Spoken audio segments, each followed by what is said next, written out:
our part two. Almost done with our topic, but with our question, how can a loving God send people to hell?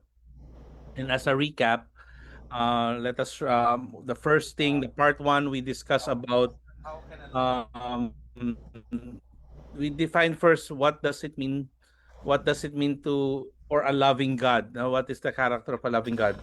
We discussed that when we say loving God, it doesn't mean He is a non-confrontational God, and it means He is loving and He's also just.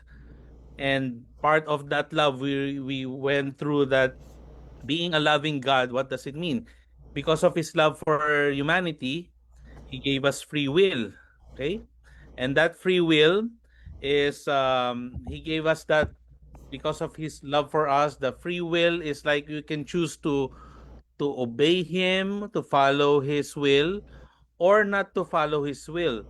Because if it's not genuine love, God could just create us like robots, that it will be a coercive type of love. Like He will just force all of us to love Him and control our minds just to obey Him without that free will.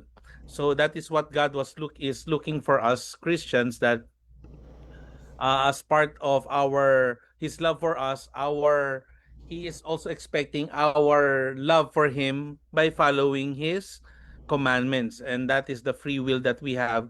And that free will, in order for us to show our love to God, is following God's will. It's not just our own will, but following God's will. And even if He loves us, because even the Lord loves us, He doesn't tolerate our sins. We also discussed that last discussion, that um, it means that free will, He is expecting us to follow Him and not our own will, and obey His commandments. Because if we would reject His commandments, it will be punishable. Okay, and if He is expecting us, the verses that we discussed, that His original plan is what in John 3:16, for God so loved the world that He gave His only begotten Son, whosoever believes in Him shall not perish but have everlasting life. So because of His love for us, He sent us Jesus Christ. That is the plan, right? Whosoever believes in Him. When I say believe, it means obeying and following His will to all of us, using our own free will. Okay, we need to abide in Him, because the verses, if you love me, you will obey my commands, or abide in my love.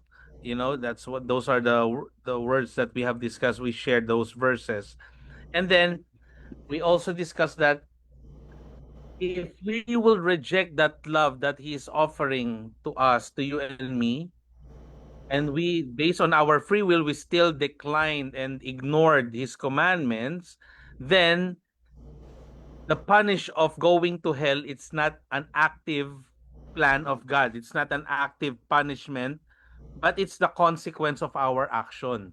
Okay? That is the consequence of being disobedient, being rebellious to the Lord. Okay? It's just that because of our disobedience, our sinful life, that we did not accept that love of God through Jesus Christ, the redemptive, which we'll still be discussing later, that the redemptive action or purpose of Jesus Christ, then the consequence would be hell. Okay? And that is our own decision. It's not because a loving God sending us actively, oh, I'm gonna send you, and I'm gonna send Johan, I'm gonna send this. It's not like He's not planning that, because His original plan is to save us all by the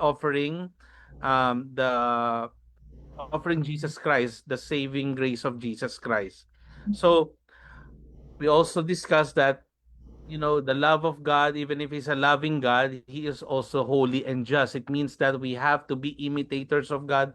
We have to be holy. We have to be like Him, like living a righteous life. Like, and how can we do that? By reading His word, obeying His commandments based on the Bible. Okay? So, and we also discussed last time that, knowing all of this, that God offered us that salvation through Jesus because of our sin, We got separated. Man, God, there's a separation when we need that connection, and that is Jesus Christ, and that is love for us. Now, if we choose Jesus Christ, then we will be saved. We have eternal life in heaven. But if we deny Jesus Christ in our life, we disobey His commandments, we did not accept Him as our Lord and Savior, we are not living based on the fruits of the Holy Spirit, then that gap between man and God is hell, and that is our own choice, and that's the consequence of our free will of not obeying God's will in our life. Amen. So that is the summary. Pastor, may add ka pa ba sa summary natin? So, Pastor Johan, you mean the separation from God is not God's choice. It is not God's judgment, I mean. Yes. Okay, some Yes. people said God will judge you. But actually, it is you Yeah. who chose it to be separated from God. Yes. Okay, the fact that you are not willing to follow God's commandment, it means your choice is, because your freedom, your choice is to be separated from Separated. God. Mm-hmm. Diba? While here on earth and also in the life to come or in the world to come. So some people wants to be separated with God while on earth, and yan, they want to be with God in the second life. How could that be? Hindi pwedeng mangyari yon. Okay, you want to enjoy your life separated from God, and then when you die, you want to be there in heaven. What do you think of God? Foolish? Of course not. That's why Paul said, you cannot mock God. Mm-hmm. Okay, you cannot mock God. So separation from God is man's choice. It is your decision while you are here, and you cannot amend that. When you die separated from the Lord, you cannot change it anymore. Amen. All right? So that is result of, kaya nga ang ganda eh, look at the beginning. There is a freedom, and then God gives you the law, which is justice and holiness. Okay? And then the third is separation. That will be the result. Ano mangyayari right after choosing this evil and good? If you will choose good, you will be with God. If you will choose evil, you will be separated from God. And that is because of your own choice. So it is not God that will send you to hell, but it is you who will bring you to your own final destination. Kailangan maging clear sa tao yon. But for the Christians also, okay, that must be clear to the Christians. Kasi some Christians will be shocked because not everyone who calls to me, Lord, Lord, shall enter the kingdom of heaven. Yun yung dapat nating maunawaan doon. Kaya Christian, we need to be reminded again and again. It's okay to be reminded. Okay, it's okay to be scolded. It's okay to be rebuked. Why? Because your eternal destination is, wow, wonderful. Indescribable at this point of time. Amen. Okay, at this point of time. So, yun lang. We will continue our... Praise the Lord. Thank you. Yes, Pastor, tama yun. What Pastor Ferdy mentioned that, well, the original plan was very beautiful. It's still, he gave Adam and Eve that choice, chose to disobey, then their sin. And then same thing with our current time right now, even Christians, right? People who say they are Christians, and yet naniniwala kami sa Panginoon, and then you'll see their lives, the different testimony of their life is not consistent with the word Christian. You know, they call themselves Christian, but you cannot see the real Christian living in their lives, and that is really a good example of mocking God. That I'm calling, I believe in God, but believing is not enough. That's why when I shared last time, this person asked a pastor who was trying to document the a parade for them doing all of these worldly things. She asked, is does God love me? And the pastor said, yes, God loves you. Okay. And she answered right away, that all that matters. But the pastor said, well, I said God loves you, but He doesn't tolerate you sinning.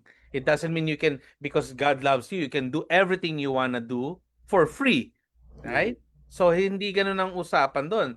Because a lot of people are using that God is love, then He should understand me. No, that's not the right thing to. It's like wrong thinking of a lot of people that God is love, He will understand what I'm doing now because mahal niya ako. Wrong. If God is love, yes, God is love. He wants you to be saved, but again, you chose not to obey His word, not to accept Him as your Lord and Savior, Jesus Christ, and then that's your own choice. Living a sinful life until the end of your time and your last breath, you never accepted the Lord Jesus Christ, then sorry, it's your own choice. It's not God's plan for you to go to hell because He Okay. was offering you merong plano ang Panginoon na perfect God's plan of salvation. Pastor Ferdy has shared that. That's one of my favorite message ni Pastor, no? GPS, God's plan of salvation. Uh, lahat nandun na. He planned for all of you, all of us here. If only a lot of all the people in the world would understand, God wants all of us to go to heaven. Yun ang plano niya. Wala siyang pinlano na si Johan pupunta ng hell to. Paplanuhin ko to. No, it's not that point. God wants all of us. And yet, our stubbornness, our hard-headedness, a lot of people who are really, really harden their hearts with the word of God, well, sorry. Pag kinamatayan nila, then Yeah. definitely they'll go down to heal. Sabi nga ni Pastor, right? Kaya nga, if you will Forest Hills. Forest Hills, right? What ba? Chocolate Hills. Now, Chocolate if we Hills. will review dun sa slide 5 nga dun, the Word of God is our foundation to live a holy and just life because God is holy, God is just. How can we be like Him? It's not just by verbal. We need to have that pattern. The Word of God is our foundation to a holy and just life. That's why Pastor mentioned last Sunday, di ba? Bible. We need that Bible. A lot of people say, sabi nga, may religion, wag na lang magbasa ng Bible. 'Di ba? Bahala si Lord lang makakaalam na niyan. No. That is our foundation. That is our guide for us to live a holy and just life. We cannot just say, I am a Christian, I will be good, because we cannot be saved by doing good.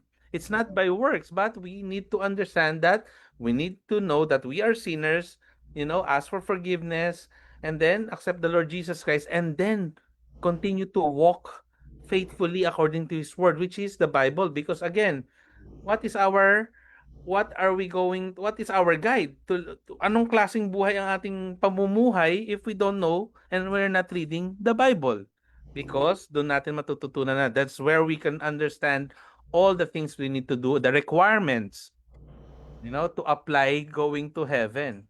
It's like reviewing for a board exam that we need to understand our lessons for us to be licensed to perform our practice. Same thing for us to get to enjoy that eternal life in heaven. We need that guide and we need to study the word of God every single day. Amen.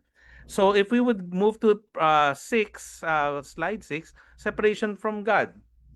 Yeah. Okay, I think slide 6. Am I right? Okay, slide 6. Yes, slide 6.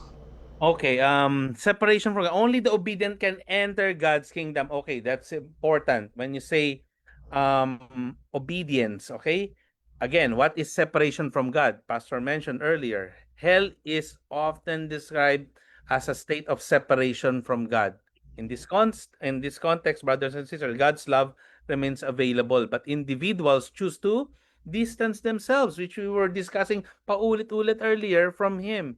Hell represents the ultimate consequence of that choice of disobedience. Okay, so when we say separation from God, it is a state of estrangement or distance from the divine, and it is a result of a sinful life and lack of faith in Jesus. Okay? It can be understood as a loss of connection, loss of communion, and loss of relationship with the divine, and spiritual, often seen as a source of spiritual pain and longing. The moment, brothers and sisters, separation of God, hindi naman end agad yan hell, no? Separation of God, you'll see a miserable life if you're still alive. Yeah. Miserable life, even your finances goes palpak, marriage palpak, a failure. Our raising up our children will be a failure. Even our children, there will be consequences. Like what happened to the first part when David, all the consequences of his sin, nagkita-kita, naapektuhan yung mga anak niya, di ba? karoon ng consequence yan. So, it's separation. But the moment we accept the Lord Jesus Christ, ask for forgiveness, then nare-repair ang ating relationship. Now, what is the requirement for us not to be separated? In slide 6, only the obedient can enter God's kingdom. In Matthew 7:21, not everyone who says to me, Lord, Lord, shall enter the kingdom of heaven, but he who does the will of my Father in heaven. Many will say to me in that day, Lord, Lord, have we not prophesied in your name, cast out demons in your name, and done many wonders in your name? And then I will declare to them, I never knew you. Depart from me, you who practice lawlessness. Because if that time comes, brothers and sisters, okay? Because right now, I would say a lot of people knows the Lord. I have friends, I have coworkers, they know Jesus by name, but they don't have that relationship. Ask them. I remember I heard them talking, oh, Johan, you know, I what I like with you guys, the born again, you know a lot of things in the Bible. You share the verse, you post it, and then you can quote verses. Ako, I don't know anything about the Bible. Basta ako, wala akong alam dyan, wala akong alam dyan. I don't know anything. So I asked them, so what are you following? Oh, I just, sa taas lang ang tiwala ko. Again, as I mentioned before, sino taas? Alikabok? Agyo sa taas? You know, who's that taas? Who's that on high? If you don't know the word of that person you're telling, nasa taas. That's why I said, well, again, this is important. Obedience. When what should we obey? The word of God, brothers and sisters.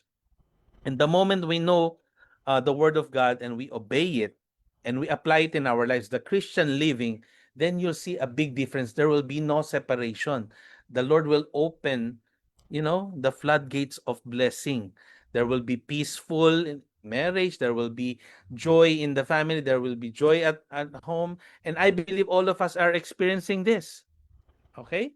Because being separated from God from the moment that you deny Him, there will be a lot of failures. Failures in your career, failures in your, you know, even if, oh, Brother Johan, I don't believe you. A lot of people are rich. Yeah, but sabi mo, failure in finances, failure in their career. How would you say na hindi sila blessed? Well, brothers and sisters, that's not the measure of being Correct. blessed. Amen. Okay? Having money doesn't mean you are blessed. A Mhm. lot of billionaires right now are not sleeping peacefully. Correct. They're afraid of their wealth. That's why a lot of billionaires, you know, that they're building bunkers for themselves. They thought they could save themselves with those billions of dollars that They they have have. lots of bodyguards. They have lots of bodyguards, yes, Pastor. They have bunkers. They thought that when the apocalypse comes, when the second coming comes, we will be saved. We have enough plants under in my bunker that could stay for how many years? They thought they could save themselves. Yeah. Let's remember, the only Savior is Jesus Christ. We cannot save ourselves. We Yeah. cannot hide from the Lord. Kahit saan ka pa magtagong bunker, if it's your time, it is your time. Okay? And good thing that we are being reminded tonight is like the obedient people, the obedience to God's word is the only requirement to enter God's kingdom. Because why? If we would go to 7, once you feed yourself with the word of God, we are conforming to the word, not the patterns of the world, but you know, transform your mind, being transformed by the renewing of our mind. We are being filled, we empty ourselves, diba? Once we empty ourselves of all these worldly things, of all the negative things, of all the bad character, attitude, we are being changed because the moment we accept the Lord Jesus Christ, brothers and sisters, that love of God gave us His only Son, Jesus. When we accept Him, we accept the Lord, we ask for forgiveness from our sins. He lives in our hearts now. The center of our hearts becomes Jesus Christ. We are removed outside na ng puso natin.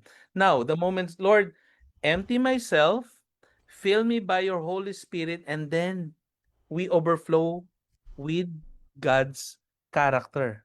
And the moment we are being filled, punuin natin ang ating katawan, then definitely the words that will come out from our mouth, our looks, di ba? You'll see what? The glory of God.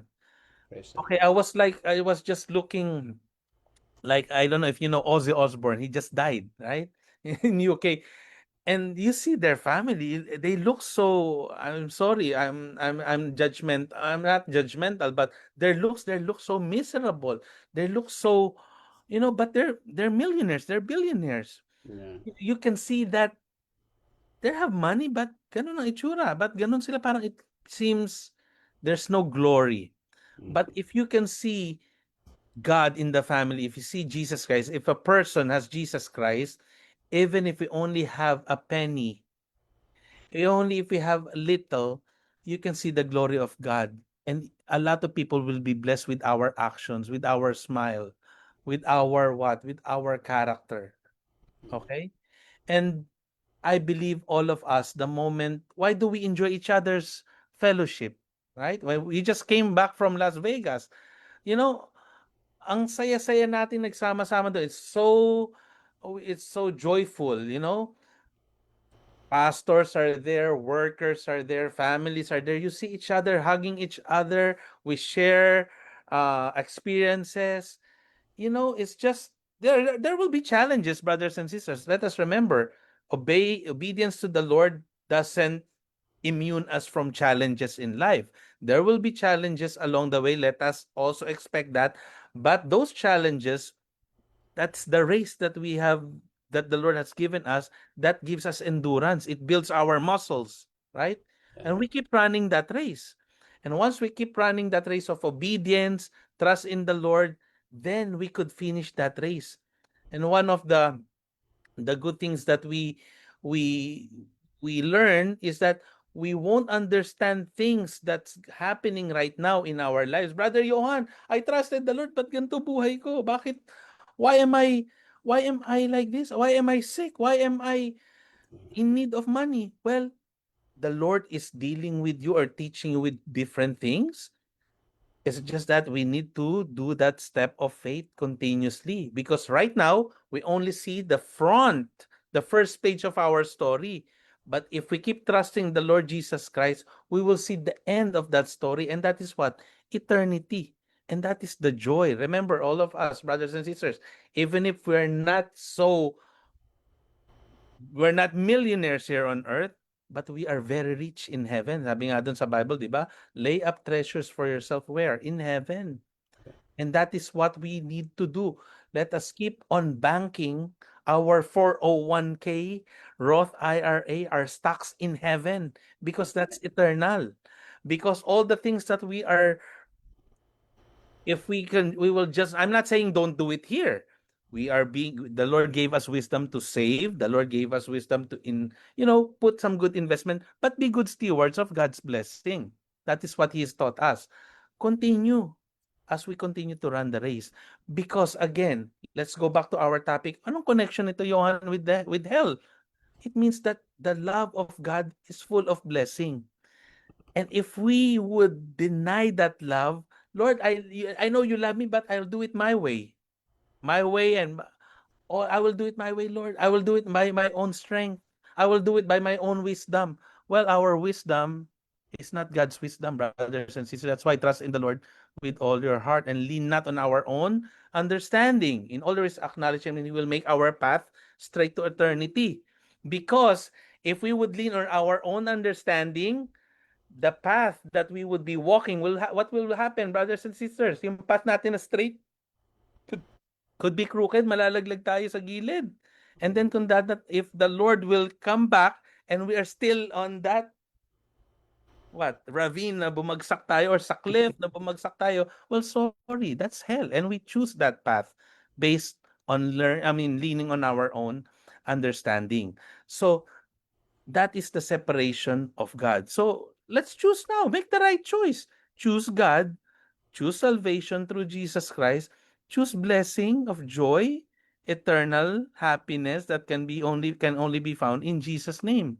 That's why our body, if we go to slide 7, human body is either the temple of God or a temple of demon. Sabi dun sa 2 Corinthians 6:14, do not be unequally yoked together with unbelievers, for what fellowship has righteousness with lawlessness, and what communion has light with darkness, and what accord has Christ with Belial, or what part has a believer with an unbeliever? And what agreement has the temple of God with idols? For you are the temple of the living God, as God has said, I will dwell in them and walk among them. I will be their God, and they shall be my people. Okay, our body, you know, again, what I've said, the moment we accept the Lord, let us fill ourselves with God's wisdom, the Holy Spirit controlling us, the Holy Spirit living inside you and me. Sabi nga doon, tao lang ako, nagkakamali. Yes. Di ba, marupok ako. Di ba? Yung mga palusot ng maraming tao.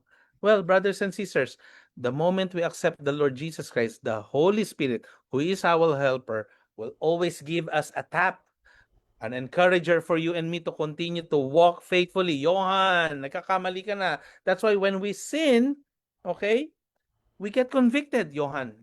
That's not right what you did. You say, ask for forgiveness, right? Sometimes we are so wrong move. Lord, forgive me. And we get convicted, okay? And then now that body should be living here is the Holy Spirit, not us anymore. Not a temple of demon. Ano ba yung temple of demon? Temple of lying, temple of pride. Because, okay, the demon, they are liars. Okay? Demon, this is Satan mismo full of pride. Now, if you are still full of pride chicken in yourself, then there will be a problem because the Holy Spirit cannot use you completely. Right? If we would save a portion of my half body for myself. This half is my body, my choice. The other half is God's choice for me. Well, sorry, you won't be able to use completely. It's like this. They said, what I've shared with the young professionals in Las Vegas, I said, how can you hold on to God? One of the requirements to hold on to God is hold on completely. If one hand is just holding on to God, the other hand is still holding on our previous lives, how can the Lord help us to be pulled from that problem? We are still being pulled down and God helping us. But if we give our other hand to the Lord and He can pull us up and save us and give us eternal life, that is like, that's the end of our story, brothers and sisters. If I will just give the Lord one hand, Lord, at least I gave you my hand, Lord, pull me out. But my feet are still walking dirty. My other hand is still holding on to dirty things. Well, sorry. We won't be able to attain that eternal life. And what will happen? Separation with God. Okay? That's why in slide 8, Christians are called and separated for the gospel. We are being called, di ba? Iba na tayo. We are a new creation the moment we accept the Lord Jesus Christ. The old Johan, the old you has passed away. We are being renewed. The new has come. Sabi nga dun sa Bible, there's a verse, right? We cannot combine the new wineskin to the old wineskin. Right? Kasi magbe-break yon. So we are separated na from that old self. And then we are called separated for the gospel. And Romans 1:1, Paul, the servant of Jesus Christ, called to be an apostle, separated to the gospel of God. Okay? In 1 Peter 2:9, but you are a chosen generation, royal priesthood, a holy nation, his own special people, that you may proclaim the praises of him who called you out of darkness into his marvelous light. What does this mean? What are these verses telling us, brothers and sisters? We are living now for God. If you say this body is a temple of God now, it means our actions is based on God's word. We should be a good testimony. That's why being a Christian, it's very hard. When I was growing up, I'm a pastor's kid. I always think of, ayoko mabigyan ng kahihiyan yung tatay ko. It's always on my mind because I know my father is a pastor. And if I'll do these things, mabibigyan ako ng kahihiyan ng tatay ko. I always tell myself that. Or me and my friends, we do things. I'm no saint. Hindi ako ligtas sa mga kalokohan. Brother Johan also did some goofy things before, but the Lord brought me back to the right path. But that's why, because we are being separated. Di ba? Iniba na tayo ng Panginoon, binago niya na tayo. We are a new creation, bagong nilalang. Sabi nga sa Tagalog, di ba? Na our life, if we are reading the Bible, our life should be, that Bible should be seen in us. Di ba? Sabi nga doon, we are a new creation in what way? We don't talk bad words anymore. Lying spirit is gone. Our pride will be out, right? Our laziness being removed because the character of God, the Word of God, should be seen in us. Brothers and sisters, kasi why? Bakit, Johan? Why do you have to be separated for the gospel? What do you mean by that? Being called. Brothers and sisters, if you say you need, what is our Great Commission? To share, di ba? Go ye all the world, di ba? Preach the gospel. This is the challenge in one of our speaker in Las Vegas, Pastor Butch. All the pastors mentioned this. We are being called to make disciples, to share the gospel. And how can we do that if our testimony is a failure? Nag-share ako ng gospel but my life is not a good testimony. How will people believe in what I'm sharing? That's why what you share, you should practice it and should apply it in your life, in our lives. And that separates us from the enemy's line. Because if our life will not be separated for the gospel, what is our life? And kung datandan tayo ni Lord na ganun, mga kapatid, all of us going to heal again, Forest Hills. Yan, Pastor.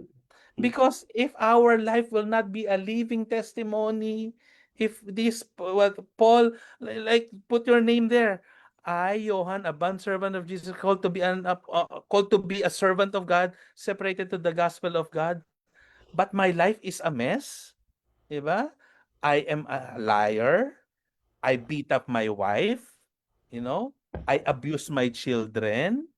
I don't serve the Lord. I don't go to church. I don't pray. How can I be called separated for the gospel? I will be called separated to go to hell instead, if that will be my life. And that is my choice again. That's why we go back to our title. How can a loving God? No, that's not his problem. Actually, that's our problem, brothers and sisters, as a human being. That's our choice. Okay? If you don't do this, if we don't live a life of what we are sharing, of what is written in the Bible, then sorry, we are destined to hell. And that is mean, I mean, not destined. We are bound to hell if we continue doing that life until our last breath. But the good thing is the Lord is really faithful to you and me. That's why ano ang pangako ng Panginoon? We go back to slide. Pastor, you wanna add, Pastor? I'm enjoying your. To slide 9. So knowing this, brothers and sisters, right? Christians are called separated. Why? Because God wants people to repent for their sins. May solution naman. Okay. If I was living a sinful life, party all the time, drunkard, puro lasing, puro I'm stealing, I'm beating my wife, abusing my children, I don't pray. I don't know, I'm not reading the Bible. Well, there's a solution, and that is what? God wants people to repent. We have to realize that you and me are sinners. What is this repentance? We all know this, right? In this context, means turning away from sin and turning towards God. I am a sinner. I need a Savior, and that is Jesus Christ, His perfect plan for you and me from the start. Okay? Accompanied by a sincere change of heart and a desire for forgiveness and a renewed relationship with God. Knowing, if knowing this, Lord, yun pala ang solusyon. So choose now. Are you turning your life towards God? Are you gonna focus your eyes on Jesus? But focusing is not just looking, brothers and sisters. That's not enough. I'm focusing my eyes doon sa taas. Ang daming tao ganun, sa taas. Ano meron sa taas? Who's that? Ulap? Clouds? Trees? Your roof? Your ceiling? It means a change of heart. That is very important. We need that change of heart for us not to go to hell. We need a change of heart for us to continue saying, if we say, I love you, Lord, change my heart. Oh God, that's what the song says, right? Make it pure, Lord. Itama mo ang puso namin, Panginoon. That's what I always add that to our prayer. Lord, change our heart. Lord, create in us, create in me a clean heart. That's the a prayer, no? King David, create in me a clean heart, renew a right spirit within me. Right? So that you will not cast me out from your presence, Lord, but the Holy Spirit will keep on. And I believe all of us experience this, brothers and sisters. And the moment we know that, Lord, baguhin mo ang puso ko. Alisin mo ang galit. Remove that anger from my neighbor. Remove that anger from my leader, from my spouse. Anger from my mother-in-law and father-in-law, Lord. Remove it, Lord, from my co-workers who are annoying. Yeah. Right? Renewed relationship. Lord, create in me a clean heart. And now, if the Lord hears that, there's no reason for him not to help you and me. Because sometimes Brother Johan wants to give up too, but the Lord, I know I'm going through a tough time in my life right now, Lord, but help me, right? Lord, help me. I need you to change my heart and see what is this. Well, honestly, when we were just starting the ministry, when Pastor Ferdy keeps on calling me, ay, Pastor Ferdy, nako, mahigpit yata to. That is what way back how many years ago? That was 2009. Right? I am trying to say I'm hiding. I'm I shared with you this like Evelyn, just don't tell Pastor busy, busy, busy, busy. Don't answer the phone, right? because because we were just so small, and then I was thinking this will be a lot of pressure, a lot of what do you call this marami tong trabaho, right? But we end up what? Helping Pastor J bringing the speakers, right, from Park Central Hotel, waiting for our minivan nila. Minivan by, I forgot, Kalati Annette minivan, right? Kami brother, we need to go up and down. And how many years now? That was 2009, brothers and sisters. And now how many years ago? That was 16 years ago. And during that time, we're bringing mga youth namin, mga youth natin, sometimes we will drop the keyboard. We don't tell Pastor D, don't tell Pastor, nalaglag natin. But those are the stories, right? I said, until when are we going to do this? And here we are now. It's 2025 and we are still serving the Lord. And are you happy? Be honest. I am happy. It's not a perfect thing right now, but we are happy, we are joyful. Why are we doing this? Why are we listening to our Zoom? Why do we need to attend? I'm still wearing my scrub suit from work, right? And I almost forgot it's midweek. Praise the Lord. The Holy Spirit reminded me earlier going home.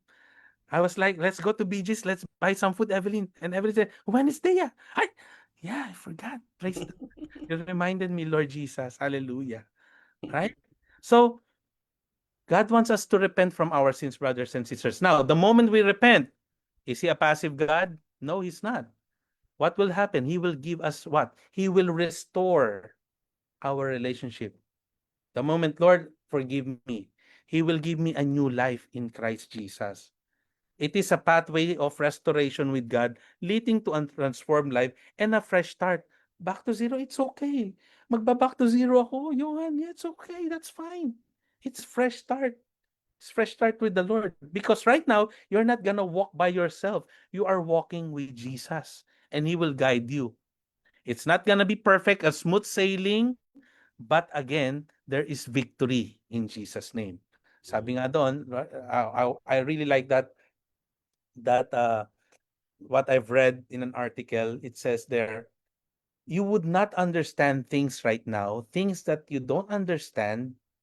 It doesn't mean it doesn't make sense. It means it makes right now it doesn't you don't understand it now, but the Lord understands it already for you. The only thing you need to do for you to see the end of your story is turn that first page of your book of your story of your life. Turn the first page. Lord, I will trust in you. Day 1. Lord, I will trust day 2 in their chapter. Honestly, brothers and sisters, I'm a father now. If I would make my story, I started with just dreaming as a child. dreaming of graduating elementary. That was my only goal. I pray, pray, pray, Lord Jesus, Lord, I want to have honor in grade 6. High Mhm. school, Lord, I want to be this, I want to be valedictorian, salutatorian, Lord. I want a lot of things that I could write on my yearbook. Yun lang ang problem, di ba? Different story. But I've been being already trained with my faith and my walk with the Lord. Lord, ayoko po mapunta sa hell, Lord. Ayoko mawala ang mga parents ko, ayoko mamatay sila.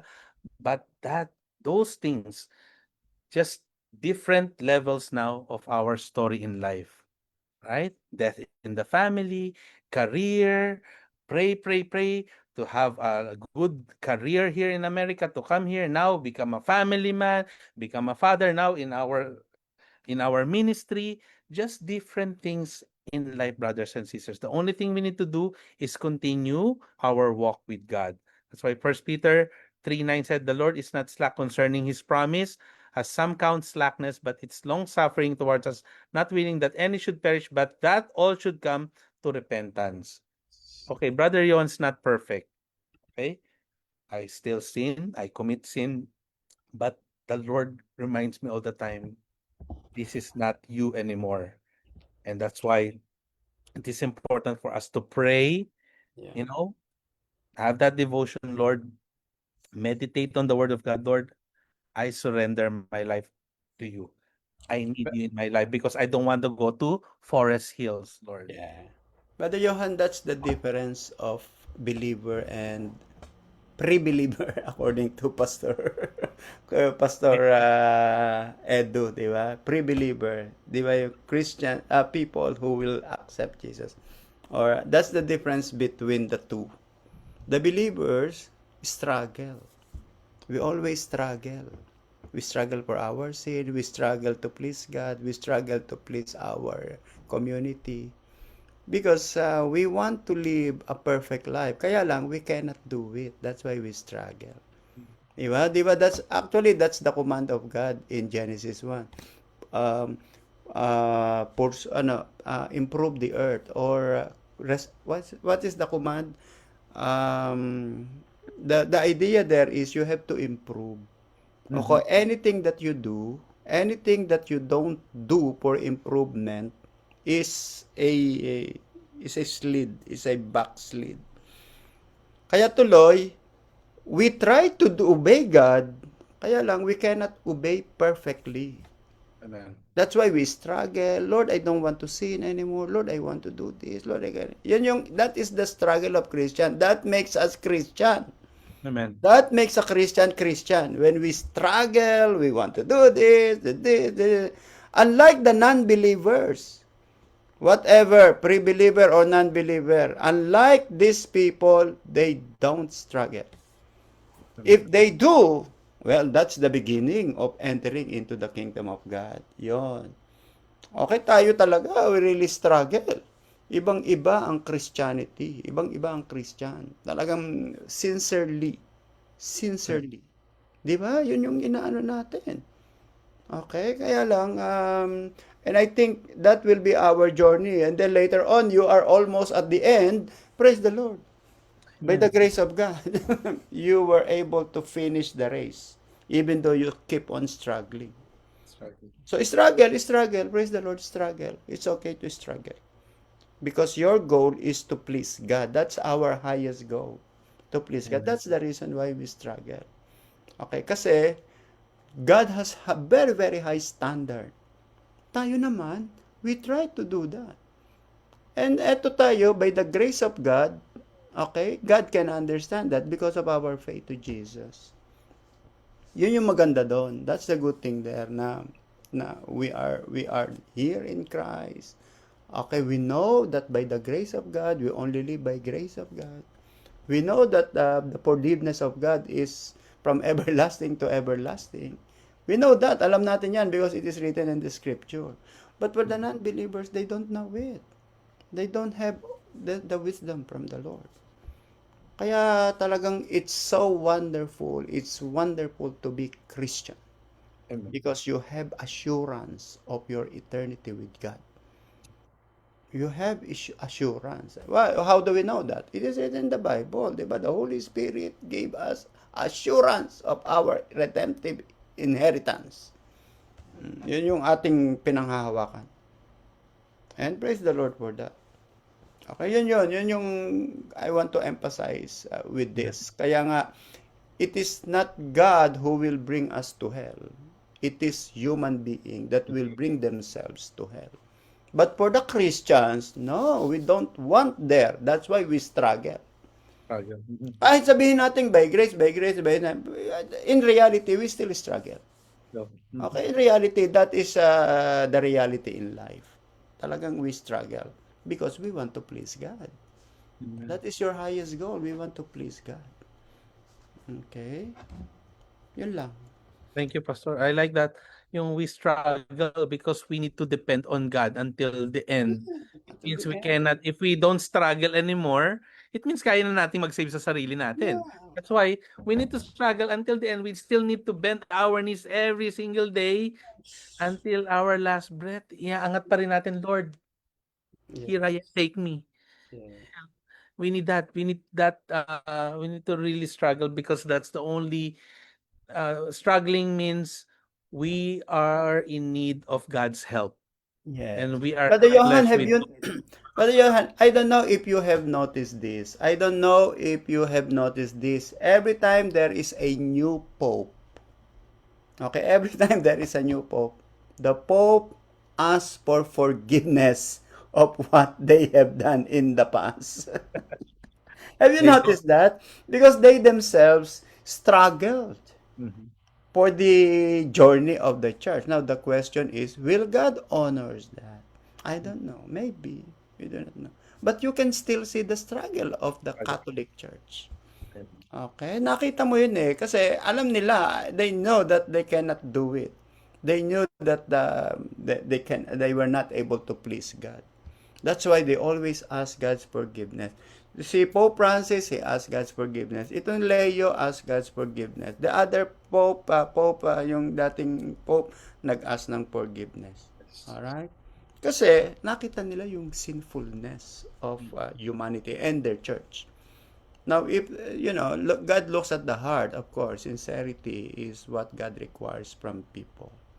So, for us, we have the Holy Spirit. Alam We know. natin yun. We know that. Okay, but for people who are like the other religion, I hope that God will give the grace also na makita nila yung it is only by grace, not by institution, not by their position, or not by their religion. It should be by through the power, through the Holy Spirit. Yeah. Holy Spirit kasi yung ano natin eh, Holy Spirit is a sign. The Mhm. Holy Spirit is a sign that you belong to Christ. 'Di ba? Look at Romans chapter 8 verse 9. Very clear. Those who do not have the Holy Spirit does not belong to Jesus. It's very Mhm. clear. Romans 8:9. That's why that is a sign that you have covenant with Jesus. Di ba, I always remind the people, what is the sign between Israel and God? It's Sabbath. What is the sign between Abraham and God? It's circumcision. What is the sign of the covenant between Abraham and God? Noah and God, it's rainbow. But what is the sign between Jesus Christ and the Christian? All right, we always say it's the Holy Spirit. How do we know? Romans 8:9. Those who do not have the Holy Spirit does not belong to him. Mhm. In fact, in other version, is not his. Is not his. So it is the Mhm. Holy Spirit that gives us assurance that we are in Yeah. covenant because it is a sign. Amen. And we struggle. But for the non-believers, we do not know, di ba? Pag nagkagalit ang unbeliever, lalo pang magpapatayan, mag-aawayan. But for the Christians, no, we will do your best to reconcile, to be reconciled, or to just keep your mouth silent. It's true. Yeah, You see? that's true. Di ba? The Holy Spirit Pastor talaga is yun ang tag natin eh. That's our key, Okay. having that Holy Spirit. Because if not, we don't have the Holy Spirit, brothers and sisters, he disown tayo ni Lord. I don't know you. Yes. You do not You belong are to me lawless. because only those with the Spirit belongs to Him. Very clear. Romans 8:9. Don't forget that. The whole Romans 8:9. those who have the Spirit are His. Are Amen. His. Praise the Lord. Okay? Praise the Lord. So, repentance, brothers and sisters, very important. Let us be reminded of this. That's why if people will not repent, again, that's the way for them to be bound to hell. And slide 10, the disciples preach repentance wherever they went. That's why we are also explaining this to other people that how can we share the word of God? Important that a lot of people should understand that we are all sinners first, right? In Acts 2:38, Peter said to them, repent and let every one of you baptize in the name of Jesus Christ for the remission of sins, and you shall receive the gift of the Holy Spirit that Pastor Freddy was Oh. sharing to us. Like, it's important. Paano tayo magkakaroon ng that tag? How can we be owned by the Lord? We need that Holy Spirit through. How can we have that? Repent, be baptized. And the moment we have that tag, then the loving God will not allow us to go to hell anymore, or like meron na tayong key for us to have that eternal life in heaven. In Acts 5:31, him God has exalted his right hand to be prince and savior, to give repentance to Israel and forgiveness of sins. Okay? So repentance is God's way to stop judgment in hell. Yun naman pala, no? But a lot of people doesn't do it. And Dali after lang pala. madali lang pala. And that the Lord, sabi nga, the salvation, the Lord didn't make it. Kailangan tayong mga scientists mixing this and iinumin mo to or cube root of this and that. It's just what? Accept that you are, know you are a sinner and you need a savior. Lord, I need you in my life. I cannot continue with this sinful life. Forgive me. And Lord, help me to walk faithfully, and I accept you as Lord and Savior. Si Jesus accept natin. And that way to stop judgment in hell. May solution that our loving God gave us. Okay? And then in Acts 17:30, truly these times of ignorance God overlooked but now commands all men everywhere to repent. Everywhere. Ibig sabihin, buong mundo yan. Because He has appointed the day on which He will judge the world in righteousness by the man who He has ordained. He has given assurance of this to all by raising Him from the dead. And that is Jesus Christ. So all the world to, He is offering this solution to everyone. That's how He loves us, a loving God. Okay? And now, merong mga in some interpretations in slide 11, some modern theologians suggest that hell may not be literal place of torment. Ibig sabihin, if we don't sin, if we don't repent, sinus mo pa rin not to repent, I will still reject that repentance. I will die like this. My way, my way. Ilagay niyo sa aking kabaong ang mga millions ko so that in my afterlife, I have a lot of money to spend. A lot of people are like that.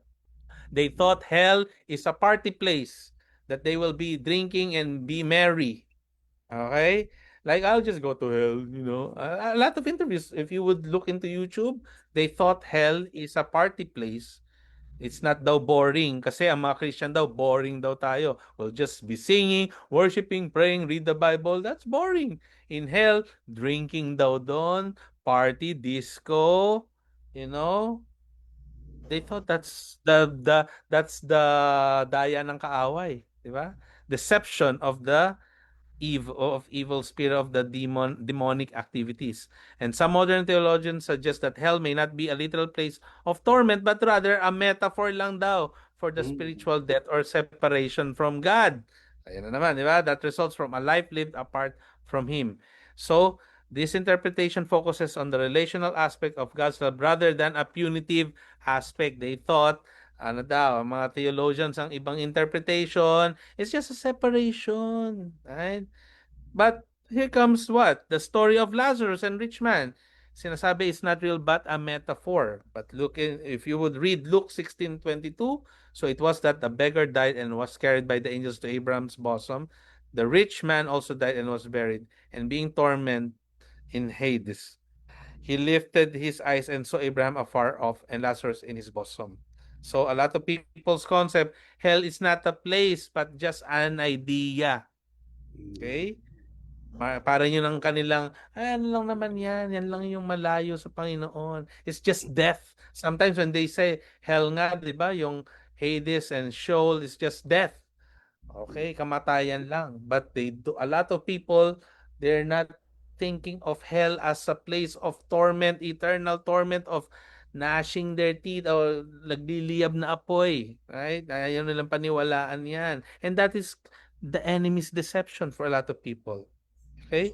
That's why in Mark, that we are being reminded, Mark 9:45, if your foot causes you to sin, cut it off. It is better for you to enter life lame rather than having 2 feet to be cast into hell in the fire that shall never be quenched. If your 2 feet, instead you're going to church every Sunday, saan ka pupunta? Let's go to the bar. Let's go to the disco. Let's go to the party. Let's go there. Let's might as well putulin mo na lang daw yung mga paa mo. Right? Sabi doon, where their worms does not die and their fire is not quenched. You want that? This is when my father was sharing this when I was young. I was so afraid. I cannot sleep at night. Because I keep telling pa, uuurin ba talaga? Because I'll be honest, like me and Pastor Jay were afraid of worms. Takot kami sa mga bulati eh. Kinatatakutan ko talaga. Yan one of my greatest fear na hindi ko pa na-overcome hanggang till now. And I'm praying for this. And I'm thinking, imagine their worms does not die. Aba, may lalabas na worms sa ilong natin, sa mata. Oh my goodness. Yeah, if your eye causes you to sin, pluck it out. Sabi nga doon, right? It is better for you to enter the kingdom of God with one eye rather than having 2 eyes to be cast into hell fire. What does it mean? Are you literally pulling this out? It only means this, brothers and sisters. What is our focus? What do we look? Are we looking directly to Jesus or world? Ah, tulad nung si Lot, ang asawa, 'di ba? Tumingin pa rin. Worldly pa rin ba ang ating pananaw? What is our point of view in life? What is your vision in life as a Christian? Okay?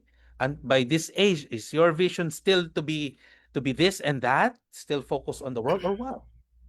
But if you think, that's why sometimes our prayers are not being answered by the Lord because He knows that sometimes it might not be helpful for you and me. Kaya kung hindi binigay itong work na to, Johan, mapapalayo ka sa ministry. Why is it like this? But why did I put you here? Ba? Because there's a perfect plan of God. Okay? Mapapahama ka lang pala dyan, kaya ka pupunta. Why the Lord stopped that plan of ours? Because He knows that is not for us. Okay?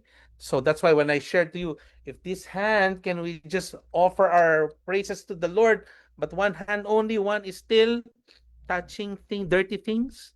Well, that's not allowed. Okay? In slide 12, the word hell could be meant grave. The Greek word Hades often translated as hell in some older version, and the Hebrew word Sheol are generally understood to refer to the grave or the place of death rather than a place of eternal torment. But in Job 7:9, as the cloud disappears and vanishes away, so he goes down to the grave, does not come up. Done. Psalms 30, verse 3, O Lord, you brought my soul up from the grave. You have kept me alive that I should not go down to the pit. Okay? So if we would go into the understandings of hell, so a lot of various religions and denominations have different concepts of hell, ranging from eternal punishment to temporary purification, as in some branches of Christianity or other religions, which influences how one perceives the relationship between God's love and hell. Iba-iba to, di ba? And some, hell is a place of eternal conscious torment for everyone who does not trust in Jesus Christ.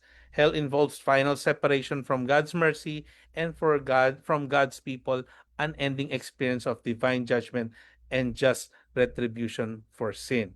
So, brothers and sisters, we've been discussing the love of God. We've been discussing free will, that we need to choose. That free will is not just free, but go for the right one. Follow God's will. He is a loving God, but He is also holy and just, that we need to follow and obey and imitate. How can we do that? We need Jesus Christ. And our life should be focused on Jesus Christ. Because if we decide to be sinful or live a sinful life until the end, well, we will go to hell. Yan lang naman kadali ang usapan. But there's a solution. If we are sinning, there's repentance that God is offering. There's a salvation. Repent, God will fix and repair and restore that relationship, and He will give us a way of what? Salvation through Jesus Christ. But then again, all of these things, we still choose not to repent, not to obey God's will, use our free will for our own plans, our own strategy, our own way, my way, my way, my way, my life. Well, this is it, hell, brothers and sisters. And different understandings of hell. Many Christians, if you would look, sabi nga doon, di ba? Um, Protestantism hold a belief in a literal eternal hell as a place of conscious suffering for the wicked. Ay, kasama natin. Others, like the Catholic and Historical Universalist Church, believe in a temporary hell where individuals are cleansed before being welcomed into heaven. Meron pang ganun mga paniniwala, right? Like, it's just a stage 1, level 1, cleansing, quarantine. Diba? May pag-asa pa. Sabi nila. In Judaism, the underworld is known as Sheol, and it's not traditionally understood as a place of eternal punishment, but rather a place of dead lang, parang libingan lang. Pastor, if you want to add something here, Pas. Hinduism has a concept of naraka, which is Yeah. a temporary state of suffering for those who have not achieved liberation moksha. Sabi doon, Hinduism. Okay? And Islam has a concept of hellfire known as Jahannam, as a place of eternal punishment for those who reject God and His teachings. And Buddhism also has a concept of hell realms, which are temporary states of suffering for those who have committed bad karma. So, as Christian, Pastor, you want to add something here, Pas? Continue. You continue your. Okay. Or all with all of these things, brothers and sisters, what is hell for us? Hell is what? That is the final destination, which is torment. There's no joy, there's no more, there's no happiness, there's no comfort, but it's all what? It's a punishing, a punish. This is a place of what? Torment. Imagine every single day, mainit. We are already complaining outside earlier, right? For the past 3 days, it's too hot. It's too hot. It's Imagine hell. 98 yesterday, 98. Right, imagine. And we are complaining in Las Vegas. We are complaining when we Yeah. went to the buffet. Hi, it's so hot in here. And it's only Las Vegas, the window to hell. But it's just a taste. It's just the garden. But no, brothers and sisters, hell is far, far different. That's why a lot of the evil things right now in the world, what do you call this? Ginugulong isipan natin a lot of people that hell is a party place, hell is a cool place. No, it's not. It is a eternal torment, no way for us to enjoy, but it's lake of fire na pinaparusahan. All the wickedness will be there. There will be worms. Hey, hindi tayo mamamatay kahit magsaksak ka pa. But our belief is like the moment our last breath natanggal na ng Panginoon. If we live a holy, just life and a life following Jesus, we are destined to heaven. But if our life we choose not to obey God, not to repent from our sin, not to give our life to Jesus, it's our decision. That's why we are going to hell, which is what? Walang pag-asa. Puro paghihirap, puro lahat na ng discomfort nandun. And that's eternal as well. There's no stage 1 level, Johan, quarantine. No. You'll give life. You'll have a chance cleansing. If a lot of people will pray for you, you will still have a chance. That's why ask a lot of people to pray for the eternal repose of your soul.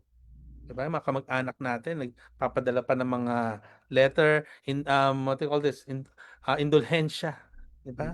A lot of magdo-donate na lang tayo ng marami sa church doon sa atin sa Pilipinas, 'di ba? A lot they thought, "Oh, we will pay." And even some beliefs, I remember if studying social studies before, if there will be a lot of people crying, 'di ba? Umalokokan, if you know that, the umalokokan, mga tiga-iyak. The Crying Lord daw lady. maaawa, the crying lady.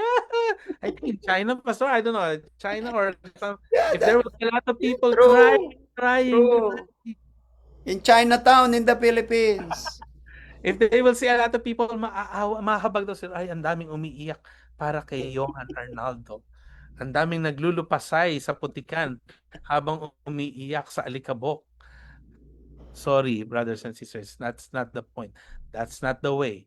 The only way for us to avoid going to hell, repentance, accept Jesus.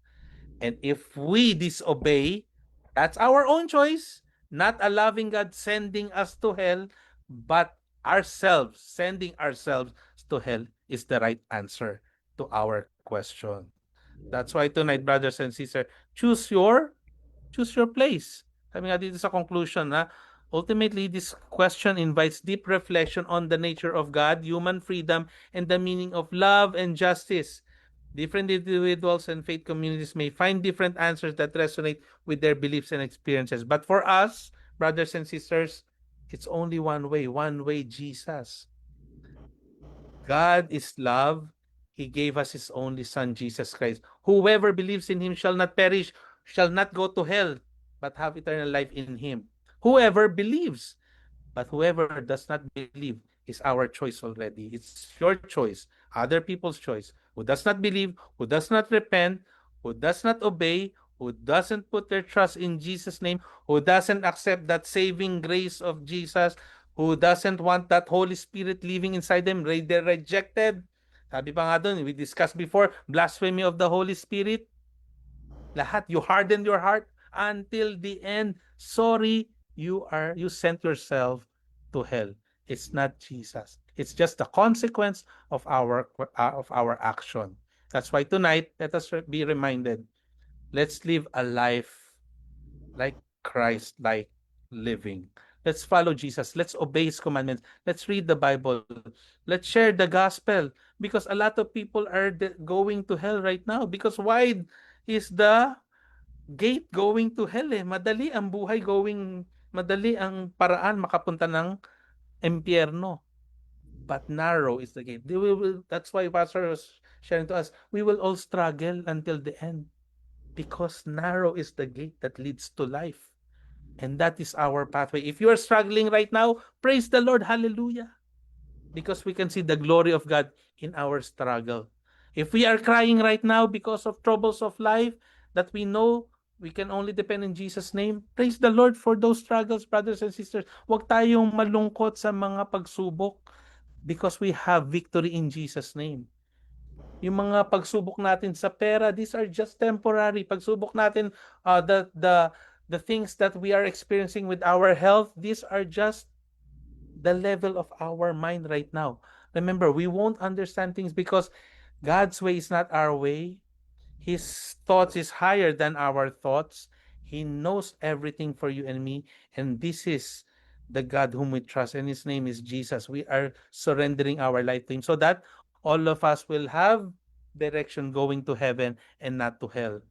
And by the end of the day, hindi pa rin natin sinunod. Then, we cannot use that a loving God sent people to hell. No, it's our own action. So choose the right thing. Obey God's word. Use your free will to obey God's will, so that in the end we have eternal life in heaven together with the Lord, and all of us will be worshiping with joy, walking our gold sa street natin of gold, worshiping together, and I pray that all of us will have the same compound in heaven. Sama-sama tayo together. Happily ever after. Praise the Lord, Pastor. Praise God. Hallelujah.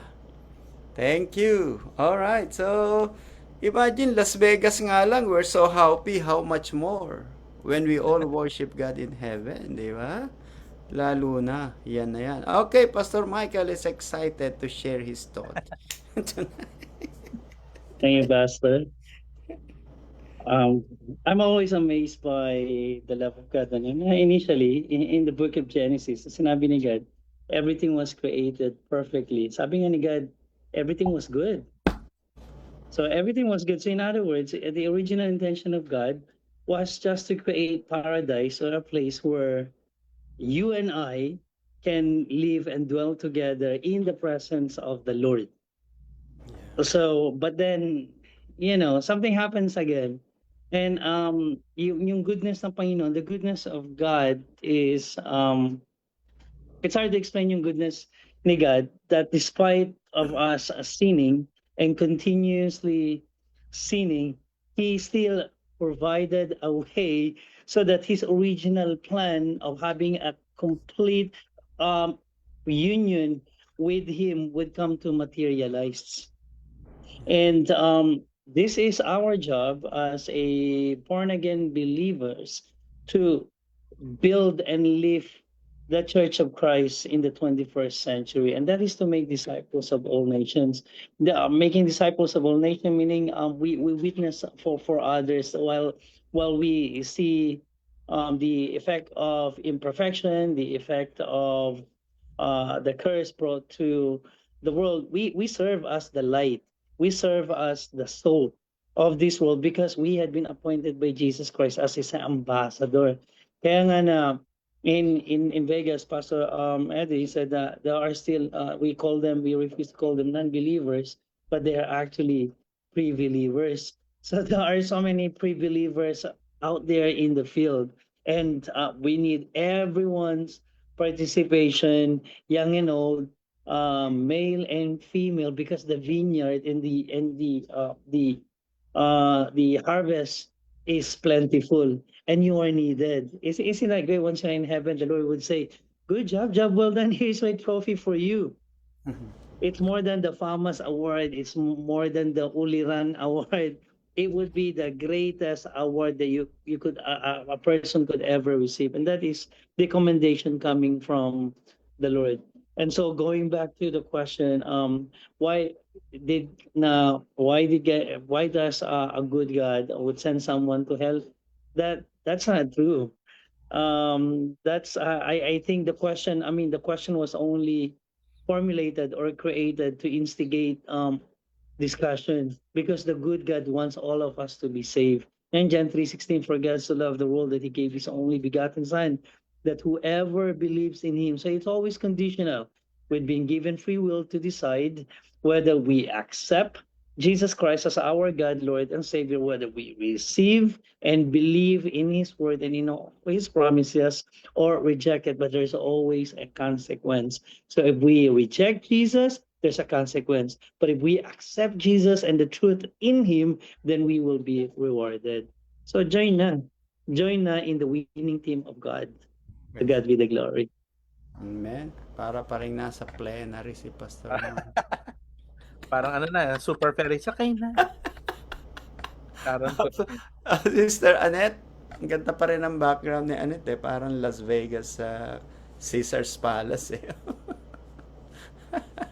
Parang everything has been said na, Pastor, but this topic is really, really good. And it's really unfortunate and sad that a lot of people do not take these things seriously, especially about the concept of hell.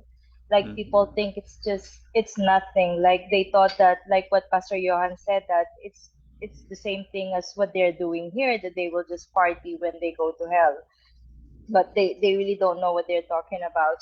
And also, Pastor, one there's a lot of nuggets in this topic, but one of the takeaways is the Romans 8:9 that you have mentioned, that if you don't have the Holy Spirit, you don't even belong to Christ. So then people would ask, how do you know if you have the Holy Spirit, right? So aside from the fruits of the Holy Spirit, you can say that you will know that the Holy Spirit lives in a person if there is a transformation in their lives. And Correct. one thing is what you have said earlier, Pastor, is you also struggle when you have the Holy Spirit in you. That's the difference between a believer and a non-believer or a pre-believer, because if you have the Holy Spirit in you, you will always struggle because there is a fight between the spirit Flesh. and the flesh, Correct. right? So you will always struggle. It's just the same thing with the illustration that Pastor Johan said, that you may be lifting up your hand, one hand, while the other hand is still holding to the world. So it's really difficult for even God or wants to pull you completely. If you're still holding on to the world, he will not completely do it for you, because he will not violate your free will, because half of you is still hanging on to or holding on to your fleshly desire.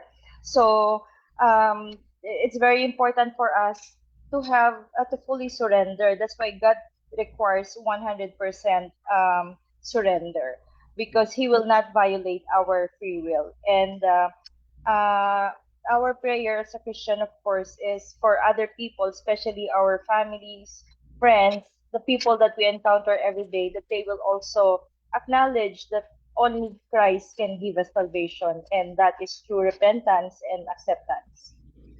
Praise the Lord. Thank you. Thank you, Sister Annette. Thank you, Pastor Michael. And as we close this, let's have.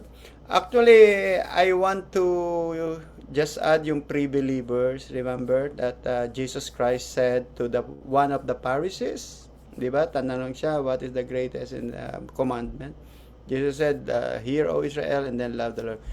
And then sabi ni Jesus Christ, you are not far from the kingdom of God. Okay, you are not far from the kingdom of God. Ready ka na mga believer. But you are still outside the kingdom of God. Okay, although naandun ka lang sa gate, you're still outside the kingdom of God. You still have to make decision to enter. Okay? And accept Jesus as Lord and Savior. And this is what happened to us by the grace of God. Alright, so thank you, Pastor Johan. Akala ko meron kang part 3 eh. Tuwan-tuwa na sana si Annette eh. Praise the Lord. Binilisan niya, Pastor. Binilisan nga. Praise Pagdating na si God. Lord, dapat matapos daw lahat. Okay, so I have a good news because the Arab League, all Arab nations and Muslim nation has condemned October 7, 2023 in their Arab League meeting today. Kinondemn nila yung October 7, 2023. All Muslim people, especially Saudi Arabia, Kuwait, just today, at time of Israel. Alright, I will post it to our group. Alright, so let's close it in prayer. Who will do the closing? Sister... Si ano ba? Si Sister Annette, Mami Nel, o...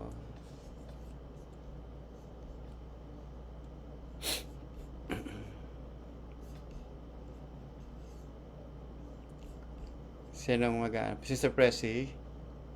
Ikaw ba? Nandyan ba si Sister Nelia, Pastor? Yes, dito Oh, po. yeah. Okay. Ako, Okay. Let's close it in prayer, Mami Nelia.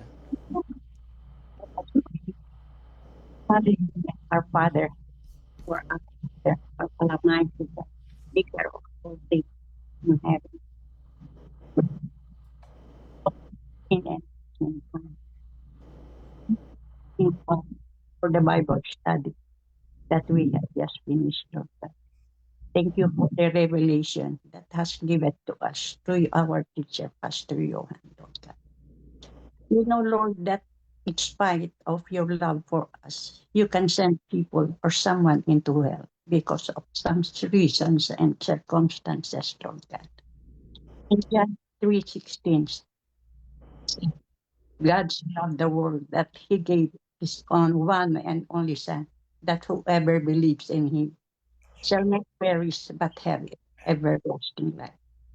We are the world, the people, and God loves us. You are promised, Lord, that if we will believe and accept Jesus Christ as our Lord and Savior, we will have eternal life and we will be with Him, and that is in heaven. But if we will deny your plan or your promise of salvation through your only Son, Jesus Christ, who poured out his blood and died on the cross to redeem us from our sin and give us salvation. We can be or will not be with you in heaven eternally, Lord God. We are bound, and our destination is in hell, Lord God. I thank you, Lord, for your endless love for us. I pray, Lord, that by your grace you will strengthen our faith and trust unto you, Lord God, that we will be obedient, Lord, so we can live our lives righteously, O God. I pray for our brothers and sisters who join this in Zoom and in Facebook Live. Bless them the joy in serving you, Lord God. I pray for our brothers and sisters who were not able to join us in this study, that you will touch their heart and give them the desire of joining our Bible studies and fellowship, Lord God. Give them the desire to know you more and to fall in love with your words, Lord God. I also pray for all sick people of whatever health issues they have, that you will heal them, Lord God. Touch them with your healing power, Lord God, in the mighty name of Jesus. Thank you, Lord, for your loving kindness, for your grace, and for your mercy, Lord God. We love you, we adore you, we worship and praise you. This is my prayer in Jesus' name. Amen and amen. May the blessing of the Lord Jesus, the love of the Father, the communion of the Holy Spirit be upon us all. Go in peace, in Jesus' name. Amen and amen. Praise the Lord. All right, let's have a picture taking. Already, 1, 2, 3. All right. Good night, everyone. See you Good on night. Saturday and Pastor Sunday. Yo. All right. Good night. Thank Good you. Hi. Thank you. night. Pastor Good night, Michael. everyone. Pastor Good night Michael, Ah, sa po. next week pala, it's a mission week. So, put Playboy on your preaching. I get 10. I get 10. August 10. Okay po. We'll August start 10 na our... pa. all Good right. Bye, Good Pastor. night. night, God bless. everyone. Bye-bye. Thank you.